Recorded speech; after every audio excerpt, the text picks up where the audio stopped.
দেখাও। মনির ভাই আমার কফিটা দিও তো। খুব গরম, গরমে শুটিং করছি, খুব কষ্ট হচ্ছে কারণ অসুস্থ ছিলাম, সেই অবস্থায় শুটিং করছি। কি শুটিং করছি দর্শক জানতে চান? শুটিং করছি মায়ার সংসার 2। যে মায়ার সংসারকে আপনারা এত পরিমাণে ভালোবাসা দিয়েছেন, এত পরিমাণে গ্রহণযোগ্য করেছেন নাটকটি দিয়ে, সেই নাটকটির সেকেন্ড পার্ট আমরা নিয়ে আসছি। অবশ্যই নাটকটি দেখার জন্য চোখ রাখবেন সুলতান এন্টারটেইনমেন্ট ইউটিউব চ্যানেলে এবং সবসময় আমাকে সাপোর্ট করবেন। আপনাদের সাপোর্ট এবং ভালোবাসায় আমি অনেক বড় একজন আর্টিস্ট হতে চাই।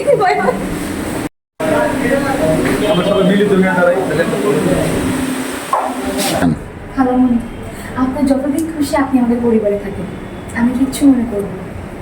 তারপরে আমরা সবাই মিলে একসাথে আপনার ছেলে এবং ছেলে বউকে বুঝিয়ে আপনাকে তাদের হাতে তুলে দিয়ে আসবো। এই কথাটা আমি আপনাকে দিলাম। সত্যি বলছো না? কুশোর আসতে বাকি। হ্যাঁ, বলো। সুজন ভাই